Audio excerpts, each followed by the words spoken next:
Hello. Set लक्ष्य का set 3 का एक्सप्लेनेशन हम लोग देखते हैं। पहले आप आंसर्स को मैच कर लीजिए। आप चाहें तो वीडियो को पॉज कर लें, जो भी करना है, जैसे भी है आंसर अपने मैच कर लीजिए। देख लीजिए आपकी एक्यूरेसी कैसी है, और प्लीज आने वाले टाइम में मुझे बताइए कि आपका किसी सेक्शन में अगर परेशानी है या सिंपल ये प्रैक्टिस आपके लिए सफिशिएंट है।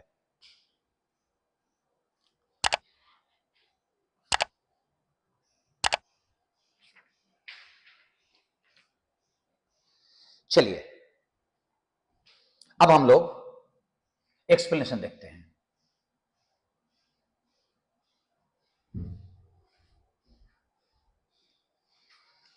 आपके पास पहले वाले क्वेश्चन में स्पेलिंग का मिस्टेक है, और इनएक्यूरेट का स्पेलिंग आप देख रहे हो कि डबल सी होना चाहिए।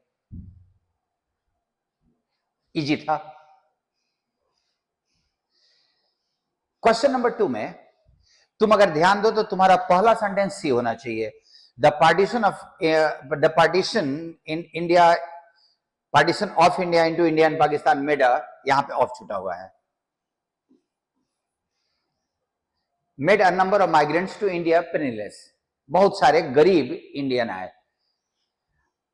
अभी आपके पास सी पहला जाएगा क्योंकि ही लिखा हुआ है, तो ए के बाद तो हरिप्रसाद नंदा के बारे में बात, आदमी के बारे में, तो ए और डी आएगा, और आपके पास सी पहला और ए और डी साथ में, तो आपका आंसर सी जाने का है। Question number 2, here 3, he was obliged to resign. Was obliged को एक्टिव में डालना है, तो वो ऑब्लाइज्ड होगा, इस वर्ब का एक्टिव ऑब्लाइज्ड होगा। अब was made obligation and he was obliged to resign to V1 को यहां पे नाउन कैसे बना सकता है वो? तो पैसिव को जब एक्टिव करेंगे तो हमने एक अपने तरफ से डूअर लगा दिया, परिस्थिति ने उसको रिजाइन करने को मजबूर कर दिया।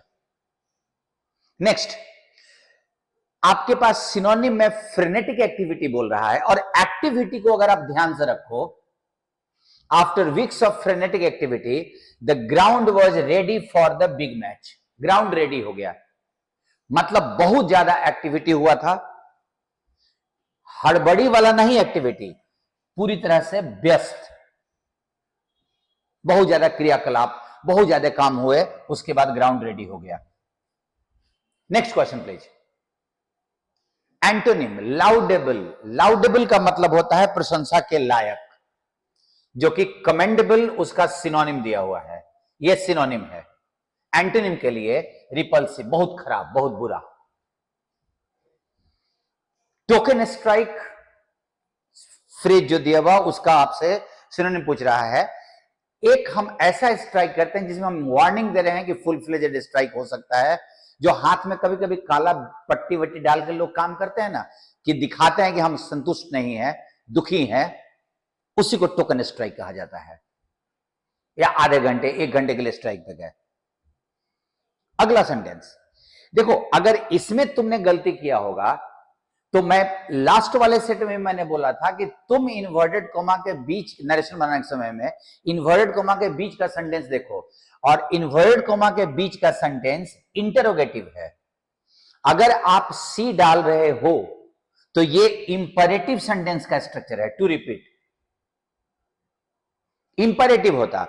अगर ये होता सिंपल, कुड यू हटा के बोलता कि प्लीज रिपीट द क्वेश्चन, तो टू रिपीट द क्वेश्चन हो जाता, रिक्वेस्टेड, तो आपको डी डालना होगा। According to the tone of the sentence तुम्हें सही आंसर चुनना होता है।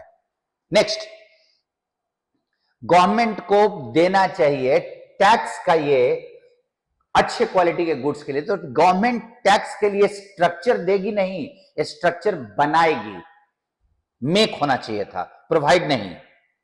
और टैक्स का रेवेन्यू किसको देगी? वो टैक्स में छूट दे सकती है, वो इंसेंटिव, छूट। नेक्स्ट, आपके पास तो इतना लंबा सेंटेंस अगर दिया हुआ है तो उसका तो सीधा यही होगा ना, the school was damage, the earthquake damage the school besides causing, सारा वर्ड होना चाहिए, जरूरी का वर्ड हम छोड़ेंगे कैसे? इन अ डिफिकल्ट सिचुएशन का तुमसे फ्रेज, अगेन एक इडियम पूछ रहा है, और आप ये ध्यान दो कि इन अ टाइट कॉर्नर उसका मुश्किल परिस्थिति का होता है। इन द एग का मतलब अपने शुरुआती दौर में। इन द डॉग हाउस का मतलब अपमानजनक स्थिति में, अपमानजनक, इंसल्टिंग, डिसग्रेसफुल कंडीशन, शुरुआती दौर में। और ये तो गुस्से में, शत्रुता में। सो इन अ टाइट कॉर्नर, मुश्किल परिस्थिति में। फिक्टिशियस का तुमसे एंटोनिम पूछ रहा है। अब आप जरा ध्यान दो कि इस स्टोरी के जो कैरेक्टर्स हैं, जो चरित्र हैं, अगर वो काल्पनिक हैं तो उसका उल्टा रियल होंगे। जेन्युइन और फैक्चुअल तो नहीं होगा, तथ्यात्मक तो नहीं होगा। स्टोरी के जो पात्र हैं वो रियल हैं, रियल लाइफ पे बेस्ड हैं वो। अगेन इस क्वेश्चन में मैंने सब में क्वेश्चन में कुछ कुछ चुना है, मतलब स्ट्रेट फॉरवर्ड क्वेश्चन नहीं देके कहीं मिलेगा आपको, लेकिन कुछ ना कुछ चुना है। अब जरा ध्यान दो कि यहां यूज्ड, अगर मैंने बहुत बताया भी है या आप जानते भी हो, यूज्ड को मॉडल की तरह भी यूज किया जाता है, और वो पास्ट का हैबिचुअल एक्शन बताता है। आई यूज टू प्ले, जहां पे यूज का कोई मीनिंग नहीं है। यूज का मतलब होता है इस्तेमाल करना, तब वो नॉर्मल वर्ब है। एक यूज्ड का मतलब होता है हैबिचुएटेड, वो एडजेक्टिव है। और एक यूज्ड मॉडल वर्ब होता है जो पास्ट हैबिचुअल एक्शन बताता है। और यहां पे जो यूज्ड है वही पास्ट हैबिचुअल एक्शन बताने के लिए इस्तेमाल किया जाता है। अब अगर ये मॉडल है तो उसमें हैड यूज्ड तो होगा ना, वो तो एज इट इज रहेगा ना। अगर यहां शुड रहता तो शुड ही डालते, कुड रहता तो कुड ही डालते, मस्ट रहता तो मस्ट ही डालते। वैसे ही एक तुम्हारा मॉडल है जिसमें आप में से बहुत सारे लोगों ने ये किया होगा कि इसको हैड यूज्ड कर दिया होगा। ध्यान से देख लेना, यूज्ड तीन तरह का होता है, एक मॉडल, एक एडजेक्टिव और एक नॉर्मल वर्ब। नॉर्मल वर्ब के तौर पे मतलब होता है इस्तेमाल करना, एडजेक्टिव के तौर पे मतलब होता है habituated. I am used to preposition लगा, प्लेइंग, मुझे खेलने की आदत है। And I used modal verb, और मॉडल होगा तो उसमें हैड कभी नहीं लगेगा मॉडल के पहले। Next question please. The salary and perks of the employees were not in dash with their status, status के अनुसार नहीं है, तो इन अकॉर्डेंस विथ फ्रेज बनता है।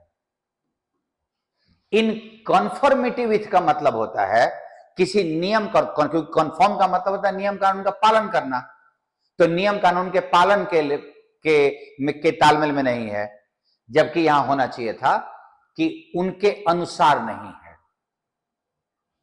सो नेक्स्ट, एलिटरेशन का टी के बाद ई लगता है, एलिटरेशन वो एक फिगर ऑफ स्पीच है जिसको हिंदी में अनुप्रास बोला जाता है। अब इस सेंटेंस को देखो, इस फिर से, the batsman was confused for a moment, stopped in his tracks and then completed the run. बीच में पिच पे ही बैट्समैन कंफ्यूज हो गया, थोड़ी देर के लिए पिच पे रुक गया और तब अपना रन कंप्लीट किया। अब जरा ये ध्यान दीजिए कि बाकी के सारे पहले, उसके पहले तुमको तो पहले टॉपिक को इंट्रोड्यूस करना होगा। पहले तुम बोलोगे ना, the Australian connoisseurs of cricketing trivia would do well to remember the name of Magnus Labuschagn. The Australian this week became the first player. तुम्हारा पी तो पहला जाएगा ही, और पी के बाद अगर मैं पी रखूं कि वो पहला प्लेयर बना, उनको उनका याद रखने के लिए, जिसको पेनलाइज किया गया मॉक फील्डिंग के लिए, झूठ का फील्डिंग दिखाने के लिए, उसके बाद तुम क्यों तो डाल नहीं सकते हो। जरा देखो तो, the umpire awarded the batsman 5। भाई कब? पहले तो सिचुएशन बताओ ना, तो पी के बाद एस डालोगे ना। अब एस को पढ़ के देखो। Labuschagne dived to stop a cover drive that went past him। वो कवर ड्राइव को रोकने के लिए वो डाइव लगाया। Quickly got up and pretended to throw the ball that he did not actually have in his hands। और तब umpire ने जो किया था उसको बैट्समैन वो अंपायर बैट्समैन बीच में कंफ्यूज हो गया। अंपायर ने फिर इसके बाद के बाकी सेंटेंसेस दिए हुए हैं, आपने बनाया है, तो अंडरस्टैंडिंग आपकी अच्छी काम कर रही है। Very good. नेक्स्ट, आप जरा ध्यान दो इस सेंटेंस में कि पहला सेंटेंस कौन सा होगा। What will be the exact shape of India in 2050 AD can only be a matter of surmise। सरमाइज का मतलब गेस होता है। 2050 में भारत कैसा होगा ये गेस का चीज है। जो प्रॉफिट्स ऑफ डूम, निराशावादी लोग हैं, वो कहते हैं कि इंडिया का फ्यूचर अंधकार में है। They think that India will disintegrate like Soviet union और यूगोस्लाविया, उसकी तरफ विखंडित हो जाएगा। ऑन द कॉन्ट्ररी, उसके विपरीत, तो तुम्हारा बी के बाद डी जाने का है। उसके विपरीत जो अंधभक्त लोग हैं वो ये कहते हैं कि इंडिया का फ्यूचर ब्राइट है।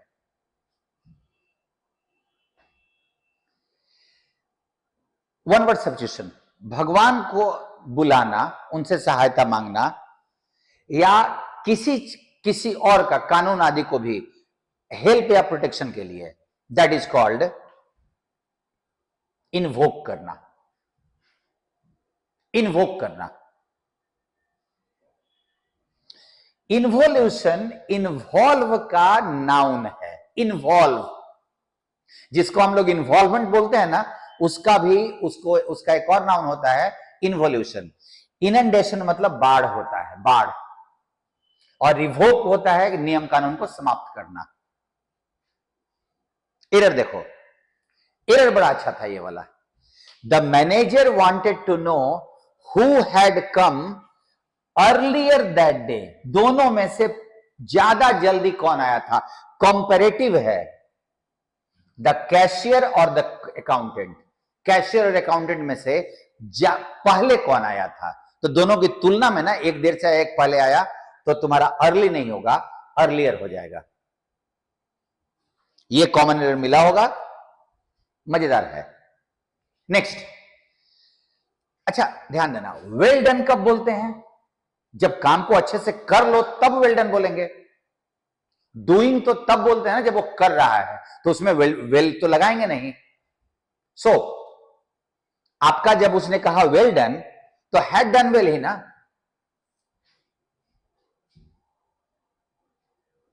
Next question, they are a politically important, common error है, politically important. One of his sisters, यहां ऑफ का मतलब अमॉन्ग है ना, वन ऑफ द बॉयज, तो सिस्टर्स है, तो तुम्हारा answer D. Next question,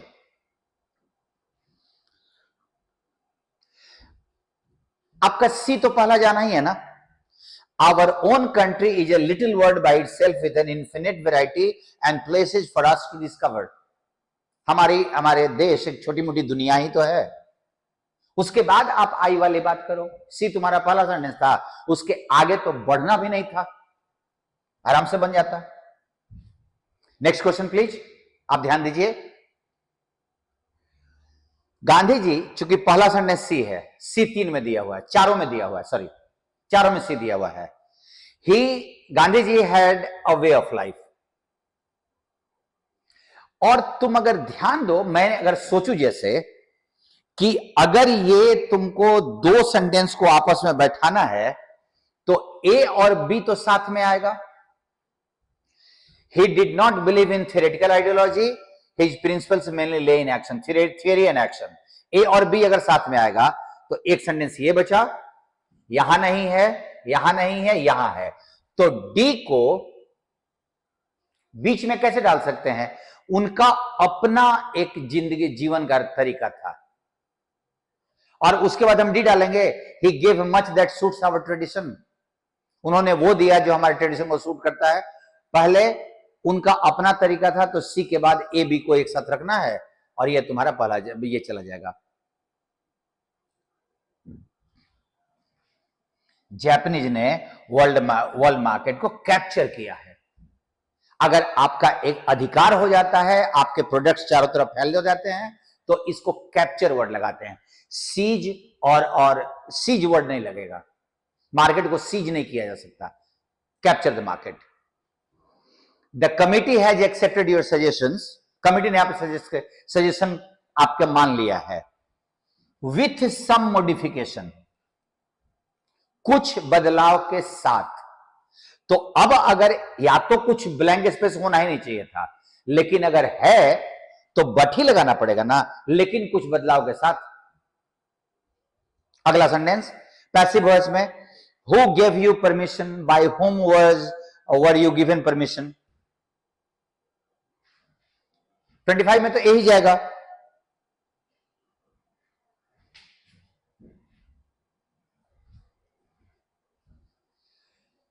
succession of rulers लिखा हुआ है, शासकों का पूरा, इसके बाद ये राजा बने, उसके बाद ये राजा बने, तो इसको डायनास्टी कहा जाता है। लीनिएज हम में से किसी आम आदमी का भी हो सकता है, वंशावली, लेकिन अगर वो राजाओं का होगा तो दैट विल बी डायनास्टी। शासकों का डायनास्टी होता है। लीनिएज हम में से किसी की भी वंशावली हो सकती है। एंसेस्ट्री हमारे पूर्वज लोग, प्रोजेनी संतान, आने वाली पीढ़ी। अब इस सेंटेंस को देखो, द आइडिया दैट तुम्हारा ए के बाद तो बी आना ही आना है। The idea that spinach promotes strength, वो is based on a mistake.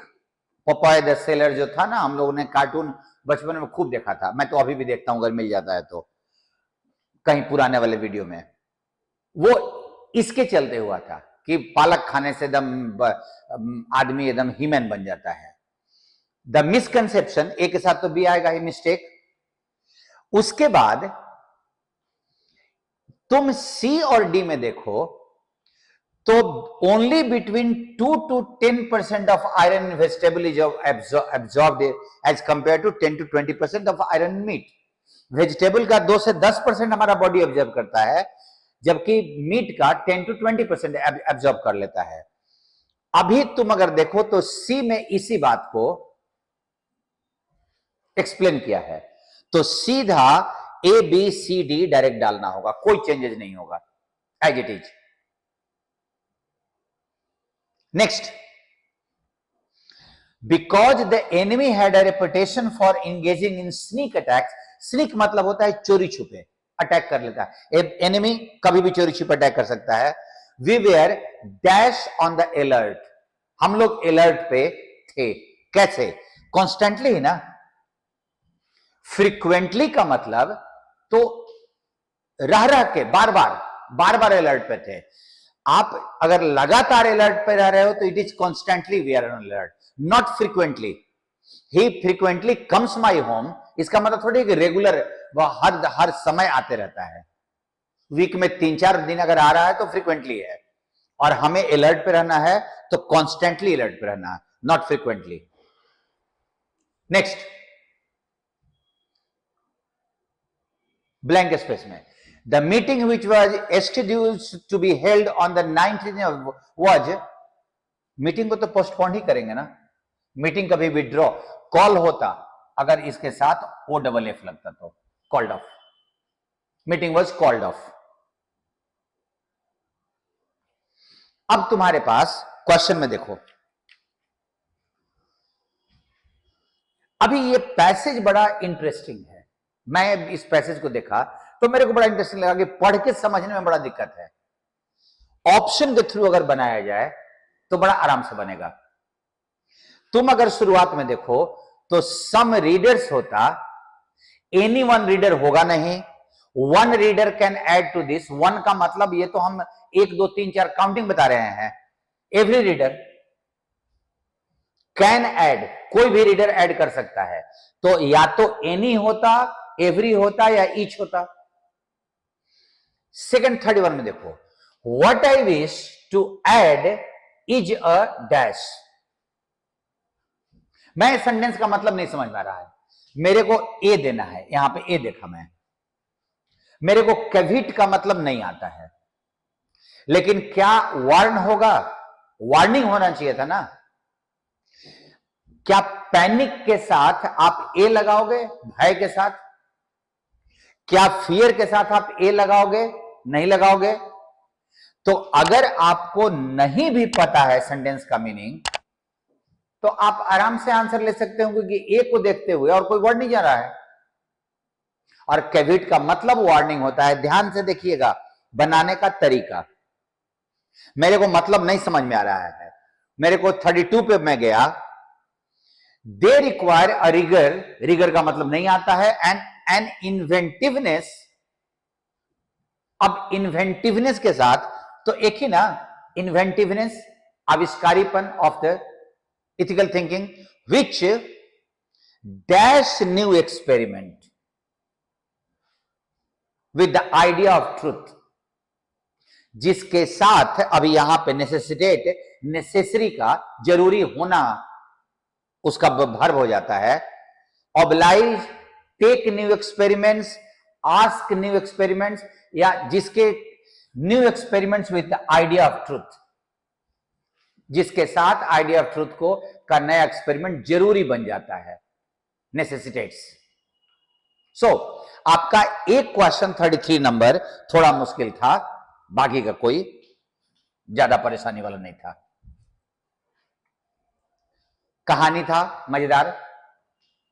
जरा आप देखो इस सेंटेंस को, क्वेश्चन में लामा को क्यों अरेस्ट किया गया था, और पैसेज में लिखा हुआ है Lama had been charged with preaching Christianity, वो क्रिश्चियन धर्म का प्रचार कर रहे थे, इसलिए उनको अरेस्ट किया गया।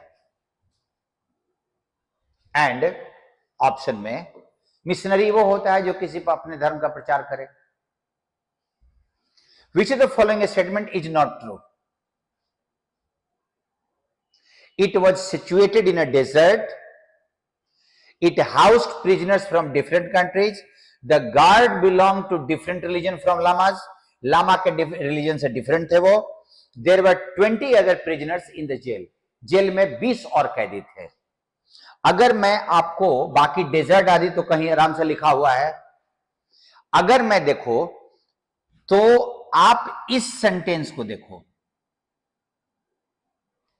उनको एक गर्म कमरे में, जेल में जो कमरे बने होते हैं जहां पे कैदियों को बंद किया जाता है उसको सेल कहा जाता है, उनके कमरे में और 20 लोग थे, पूरे जेल में नहीं। डेजर्ट तो लिखा ही हुआ है, डेजर्ट आउटसाइड रियाद, फिलिपिनोज वहां पे और लोग थे। सो कमरे में 20 लोग थे, पूरे जेल में नहीं। आप ध्यान दीजिए, बाकी सारा प्रिजनर्स फ्रॉम एक फिलिपिनोज लिखा हुआ था, फिलीपींस का आदमी था वहां पे। आपका ये answer, which is the following below given facts is not true, कौन सा फैक्टर ट्रू नहीं है? और इसको पढ़ो, गार्ड ने मान लिया लामा के रिक्वेस्ट को उसके वेडिंग रिंग को लेकर, और आप जरा देखिएगा, he begged a guard to let him keep his wedding ring, उसने गार्ड से प्रार्थना किया कि मेरे को अपना रिंग रख लेने दीजिए, एंड फैमिली फोटो, दो चीज के लिए। The guard kept the ring, और लामा के वॉलेट को उसने डस्टबिन में डाल दिया। सो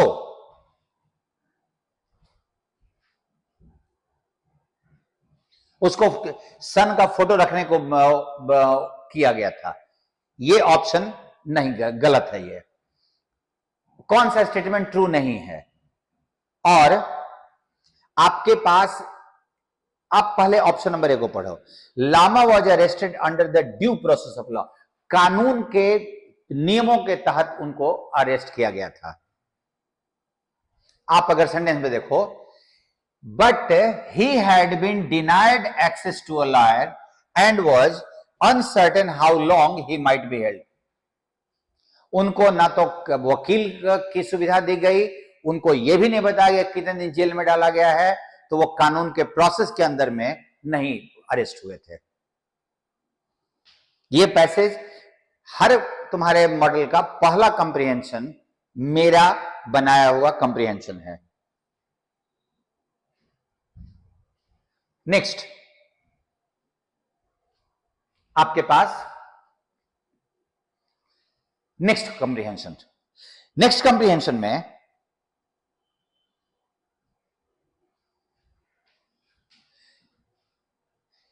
what according to the passage the main determination for bringing balance in intellectual property right, main determination cases है। और अगर आप फर्स्ट पैसेज को देखो,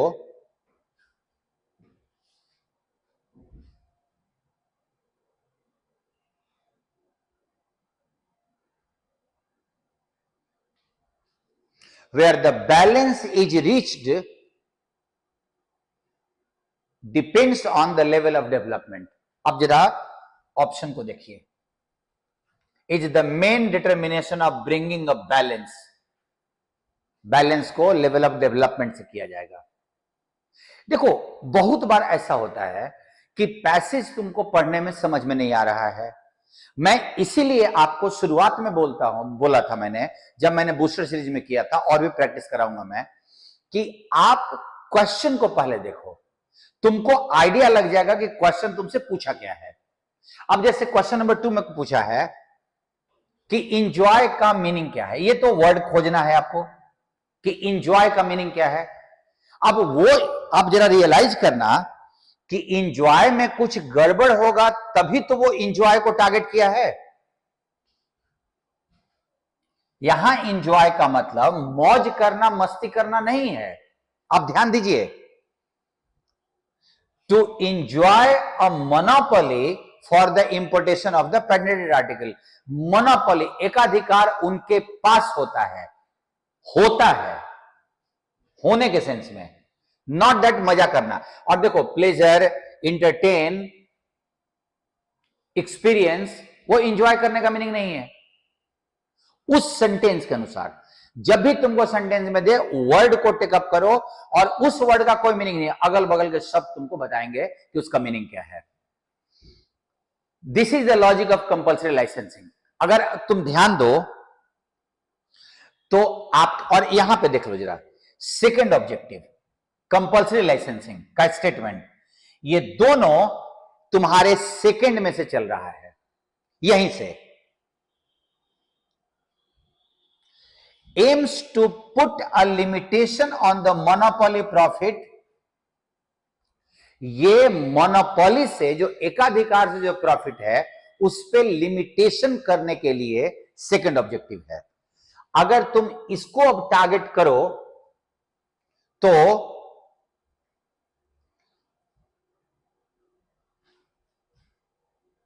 एक ये और दूसरा ये, दोनों वहीं से बन जाएगा। तो अगर सेकंड ऑब्जेक्टिव और इसको तुम लोकेट कर लेते और वो सेकंड वर्ड से और वो सेंटेंस से, तो तुम्हारे पास एक स्टेटमेंट तुमको यहां पढ़ना होता, यहां पे थोड़ा सा पढ़ना होता, उसी में एंजॉय था, और ये वाला बैलेंस को एक बार लोकेट कर लेते, पैसेज पढ़ने की जरूरत नहीं पड़ेगी। यही चीज मैं आपको, इसको आप लोग मजबूत करो इस चीज को। नेक्स्ट वाले में देखो, तुम ध्यान दो, the individual's decision to remain in the organisation depends on, व्यक्ति का डिसीजन की ऑर्गेनाइजेशन में रहेगा वो किस बात पे डिपेंड करता है। दूसरा, कौन सा टास्क आसान है according to the passage, high level of anxiety and apathy का मीनिंग। और अगर आप यहां पे देखो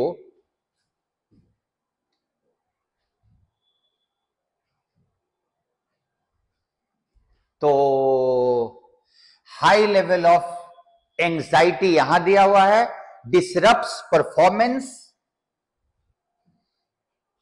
हाई लेवल ऑफ एंजाइटी तुम्हारे को 44 नंबर में ध्यान दीजिए, परफॉर्मेंस पे बुरा असर डालेगा। कौन सा टास्क आसान है,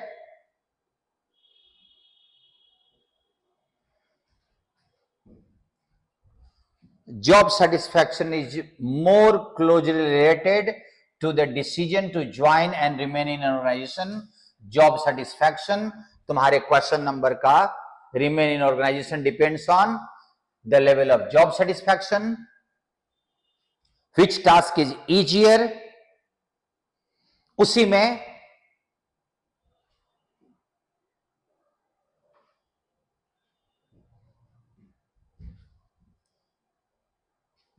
the task of satisfying employees is much easier.